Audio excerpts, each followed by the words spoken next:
Salut tout le monde, j'espère que vous allez bien. Aujourd'hui on se retrouve dans une nouvelle vidéo qui va beaucoup vous aider. C'est quelles sont les galères de la première année à l'université et comment les éviter. Vu qu'on va les voir, du coup vous serez ready, vous serez pas surpris ni rien. J'ai regroupé toutes les galères en deux catégories du coup. Les cours, le campus et la vie quotidienne, étudiante, sociale. Donc c'est parti, on va tout de suite commencer.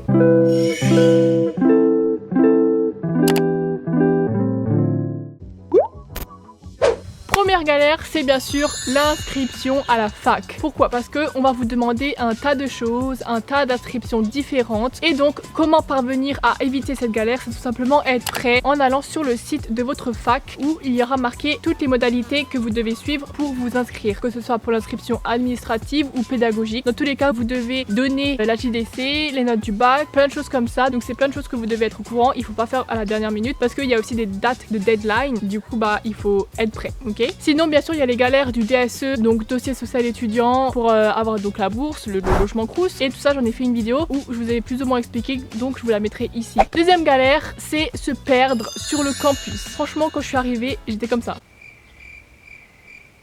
On vous dit atrium, des fois on vous sort ATN, PAT, genre c'est les diminutifs des noms des bâtiments, mais comment tu veux savoir ça? C'est impossible. Du coup, pour éviter ça, c'est soit tu repères des gens un peu sérieux, ok, genre tu vas savoir que eux ils vont vraiment aller en cours, tu les suis, mais il faut pas trop se fier sur cette technique parce que ça se trouve ils sont pas dans ta même classe et tout. Mais en tout cas, moi ce que je faisais, c'est que le bâtiment, je checkais sur l'emploi du temps complet. En fait, c'était affiché en pleine ligne, du coup je pouvais vraiment voir le nom du bâtiment et après je tapais sur Google Maps et du coup je savais où était le bâtiment. Bon, j'avais l'air un peu conne avec mon téléphone comme ça en mode je suis mais ça m'évitait de me perdre, donc voilà. Troisième galère, c'est tout simplement suivre les cours parce que le prof il va parler très vite, il n'y aura pas forcément de cours sur un diaporama, ça va dépendre aussi des profs, donc ça aussi vous devez un peu vous adapter en mode ok, vous savez que ce prof il va faire que de parler, ok, ce prof il va mettre que les titres en diapo. En fait voilà, chaque prof va faire sa méthode, c'est pas une méthode commune à tous les profs, non. Donc dans tous les cas, première chose à faire, c'est vous mettre assez devant dans l'amphi parce que certains profs ne vont pas utiliser de micro. Donc ça aussi au début j'étais surprise parce que j'étais derrière et tout, parce que vas-y j'avais un peu peur et tout,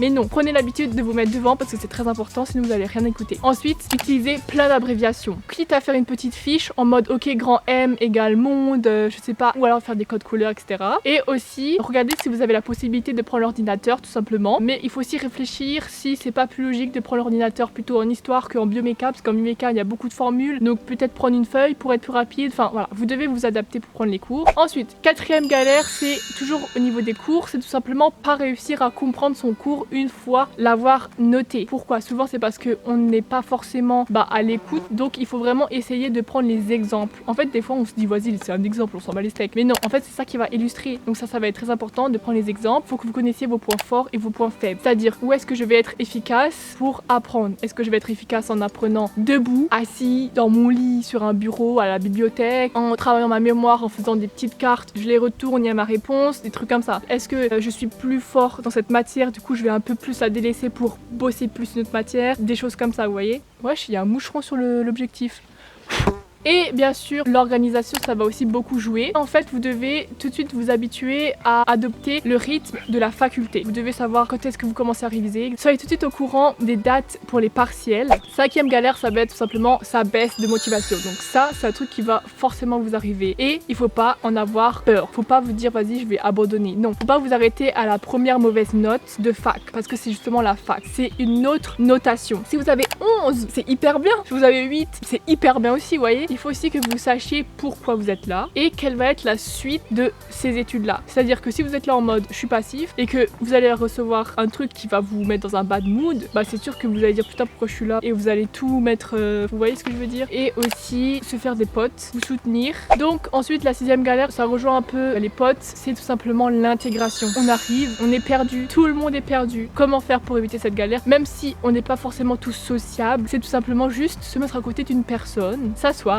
et dire tu t'appelles comment, et ça marche très bien. Faut se rendre compte qu'au début on sera forcément un peu seul, mais c'est pas grave parce que c'est une nouvelle vie qui commence en fait. Ensuite, la première fois en amphithéâtre, quand vous allez vous asseoir en amphi, qu'il y aura plein d'étudiants et juste un prof en bas devant un grand tableau, un grand bureau, un micro, c'est quand même hyper impressionnant. Du coup il faut savoir que on peut se faire interroger en amphi. Genre les profs, il y en a ils sont fous hein. Ils disent et toi là-bas, ouais toi la casquette, nanana, déjà t'enlèves ta casquette et tout, c'est quoi, nanana. Donc t'es là en mode, je croyais que les profs ils faisaient juste leur cours et qu'ils vont pas nous faire chier à nous interroger. Non, il y a des profs qui interrogent en fait. Mettez-vous à côté de gens qui peuvent vous aider aussi si vous parvenez à obtenir les cours de quelqu'un qui est passé à l'année suivante. Comme ça vous avez une base, mais il faut pas se reposer sur cette base, mais aussi compléter bien sûr. Et aussi par rapport à l'amphi, la première fois que vous arrivez en retard, il faut faire attention parce qu'il y a des profs ils s'en foutent, mais il y a des profs qui vous laissent pas rentrer. C'est pas parce qu'on est en amphithéâtre qu'on peut faire des va-et-vient. Il y a des profs qui disent t'as 5 minutes de retard, tu dégage. Faut le savoir, c'est pour ça que je vous le dis, vous voyez. En plus, quand t'arrives en amphi, t'as tout le monde qui te regarde parce que justement t'as tout le monde et tu rentres. Donc vas-y, tu rentres en bebon et tout. Tout le monde veut faire pote avec toi, t'arrives pas en retard et c'est bon, t'as réussi ton année. Ensuite, donc on a parlé de la première fois en amphi, maintenant c'est la première fois devant un partiel. Comment ça se passe? Et bah c'est un peu comme le bac. On va te donner une feuille, tu devras remplir ton numéro d'étudiant, nanani nanana. Mais il faut faire attention quand même, il y a une espèce de grille, de quiz qui est donnée, ok. Et tous les L1, ils ont fait cette erreur pour annuler leur réponse. Quand tu coches, et ben après tu peux annuler. Et sauf qu'il y avait un bug parce que ça a mal été expliqué et du coup il y a beaucoup d'élèves qui ont eu une mauvaise note tout simplement parce qu'ils ont mal corrigé leurs erreurs. Tout ça pour vous dire qu'il faut bien écouter les instructions des profs. N'hésitez pas à poser des questions, pas seulement à l'étudiant à côté de toi parce que lui aussi peut-être qu'il sait pas vraiment, mais au professeur directement. Même si tu passes pour quelqu'un qui force, au moins tu ne risques pas d'avoir une note baissée bêtement. Donc voilà.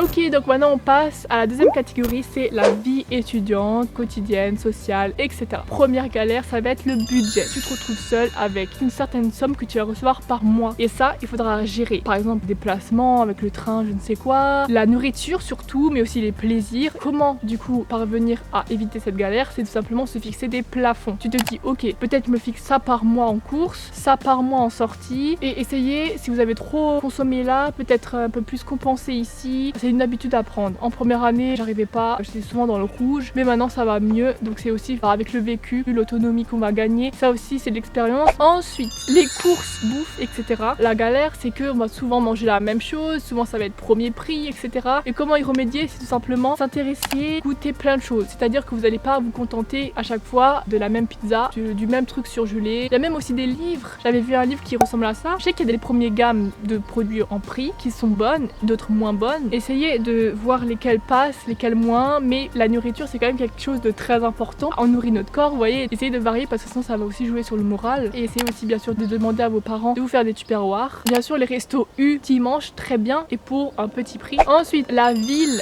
même dans laquelle tu vas étudier, ça peut être une galère. Tu peux autant te perdre dans la ville que sur le campus. Je te propose de faire du repérage avec tes parents en mode bon tu vois là t'as le campus, là t'as ton appart, là t'as ça pour faire les courses assez près. Qu'est-ce qu'il faut faire comme déplacement? Si t'es en STAPS, tu regardes où sont tes infrastructures sportives si elles sont pas directement sur le campus. Il faut prévoir ces déplacements pour pas être choqué en mode purée, ça m'a pris 20 minutes, je suis en retard, nanana. Ensuite, seconde galère, c'est la lessive et le ménage parce que on va faire ça tout seul. Et pour éviter cette galère, c'est donc savoir quoi adopter comme méthode. Par exemple, je rentre tous les week-ends, donc je pars vendredi et avant de partir, je fais le ménage. Comme ça, quand je rentre le dimanche soir pour entamer une nouvelle semaine, c'est propre. Donc c'est-à-dire que vous devez vous fixer certaines règles. Pour la lessive, c'est pareil. Est-ce que le week-end, du coup, je vais la ramener chez moi, chez mes parents pour la laver et je la ramène avec moi? Est-ce que je vais la laver dans une buanderie, celle de l'immeuble ou celle dans une rue ou je ne sais quoi? Vous devez pas être là en mode purée, j'ai mon sac de linge sale, qu'est-ce que je fais? Vous devez déjà penser en mode bon, est-ce que je préfère ci, est-ce que je préfère ça? Vous voyez ce que je veux dire? Ensuite, autre galère, c'est tout simplement le sommeil. Et oui, parce qu'on est seul, il n'y a pas de nos parents, on va pas forcément dormir. Attention, c'est marrant 2-3 semaines, mais après vous allez avoir cette habitude en mode se coucher tard et du coup se lever tôt. Et puis après, tout doucement, vous allez avoir la flemme de vous lever tôt, donc vous allez commencer à louper des CM. Donc tout ça, ça devient un cercle vicieux, en fait, ça devient une boule de neige. Donc ce que je vous conseille, c'est à partir d'une certaine heure, vous dire ok là j'éteins tout, je vais au lit. Et enfin, dernière galère, c'est tout simplement gérer les deux catégories, c'est-à-dire la vie sociale et les cours. Des fois, ça peut être difficile pour certains, des fois pour d'autres non, parce qu'ils vont plus accorder d'importance aux cours, du coup ils vont peut-être moins sortir. Il y en a peut-être d'autres qui ont des entraînements à côté avec les cours, donc ça je peux pas trop vous conseiller là-dessus parce que ça va être chacun sa vie, chacun comment il va gérer ces deux. Mais en tout cas voilà, maintenant vous savez à peu près comment ça se passe côté campus, etc. et côté vie sociale. Donc j'espère que j'ai pu vous aider au maximum. Je pense que j'ai loupé encore plein d'autres galères. Donc si vous avez passé la L1, déjà félicitations. Et si vous avez galéré, n'hésitez pas à mettre en commentaire vos galères. Donc voilà, en tout cas cette vidéo elle est terminée. J'espère qu'elle vous a plu. Si c'est le cas, mettez un pouce bleu, abonnez-vous bien sûr et rejoignez-moi sur Instagram. Et en attendant, on se retrouve dans une prochaine vidéo. Donc passez une bonne soirée ou une bonne journée, comme vous voulez. Bisous. Hey! Let's go!